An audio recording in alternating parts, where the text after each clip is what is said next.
Huwag akong tularan. College graduate po ako. Sa kursong education. Secondary major in economics. Ako po pala si Gemma.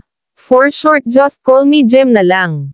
Competitive po akong estudyante. Consistent. Matataas ang aking mga grades. May isang subject po ako na pinakaayaw.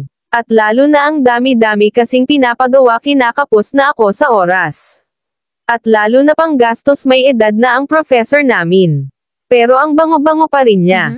Di amoy lupa. At pantay malinis ang mga ngipin. Second year ako sa panahong ito. Nagpunta ako sa office niya para humingi ng pabor. Na sana i-extend pa ang deadline sa pinapagawa niya sa amin. Sabi niya may solusyon ako sa problema mo. Kung papayag ka, smile ka nga, Gem. Tingnan ko ang ngipin mo. Sumunod naman ako at natuwa siya. Sa nakita, tumayo siya sa pagkakaupo. At nilapitan ako. At hinayla ang isa pang upuan sa harap ng table niya. At hinawakan ang kamay ko. Gem, lahat ng problema mo sa subject ko mawawala. Basta pumayag ka lang na maging GF ko. Pati allowance mo. Kahit kunti weekly mag-aambag ako. Napatango na lang ako. Sa isang iglap ang dalawang kamay ko na hawak niya. Pinahawak sa harapan niya. Na-feel ko na may maliit na bumukol. Pero medyo natarante ako. Kaya dali-dali ko hinala ang mga kamay. Sabay tayo at lakad palabas ng opisina niya. Tinawagan niya ako sa cellphone, sabi, Gem, mag-antay ka sa labasan sa may kanto. Pai-pick upan kita. At bibigyan kita ng baon. Walang alinlangan. Nakipagkita ako. At sumampa sa sasakyan niya. Nagbiyahe kami ng about 45 minutes. Dinala niya ako sa medyo liblib na lugar. At sa looban pala may mga kubo. Kubo na talaga namang nakatago. Pati sasakyan tinatakpan 100%. Secure ka nga sa loob ng maliit na kubo. May kama, CR. At tubig, meron na rin tuwalya. At sabon. Lalo na malinis at mabango pa. Niyakap niya ako. At di na ako tumanggi nang habarin niya ang damit. At pantalon ko. Para daw mapreskuhan ako. Sabi ko naman, maghugas muna po ako, sir. At doon naghuhugas ako, paglabas ko na rin sa toilet. Si sir, nakita ko maliit nga talaga ang kanya. Sa isip ko, baka magaling sa performance. Gem, galitin mo nga ito. Nang hinawakan ko, na feel ko may matigas sa loob.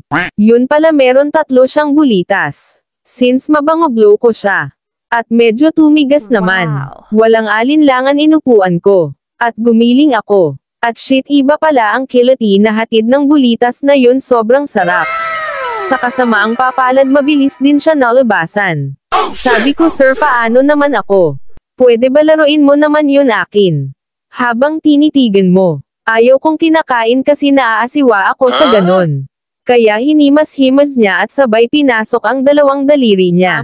Nang basa na ito. Habang tinitingnan ko din siya sa ginagawa niya, sobrang nalilibugan talaga ako. Oh my God. After 1 week na ulit na naman, pero sa sasakyan na lang pumunta kami. Sa tahimik na kakahuyan sa tabing daan. Na wala naman gaano dumadaan.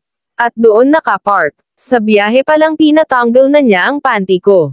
Na sinunod ko naman. Hinag ko ang upuan sa may harapan. Sabay nakabuka lang sa harap niya. Sabi ko ayusin niya ang pagmamaneho niya. Nakiusap siya na kainin niya ako. At kainin ko daw siya. Nag-oo na lang ako. Malaking tulong siya sa pag-aaral ko. Lalo na sa financial. Ngayon nakagraduate na ako. Tumatangi na rin ako. Pero minsan naiisip ko pa rin siya. Ang mga ginagawa naming dalawa na hindi ko nakakalimutan.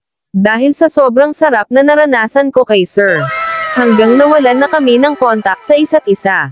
Paminsan-minsan nagkakasalubong pa kami sa tindahan. Oh my God. Kasama niya ang kanyang asawa na matanda na. Nasabi nga daw sila ay nagbubukod na rin ng kwarto. At ako naman ay nag-graduate na sa aking kurso.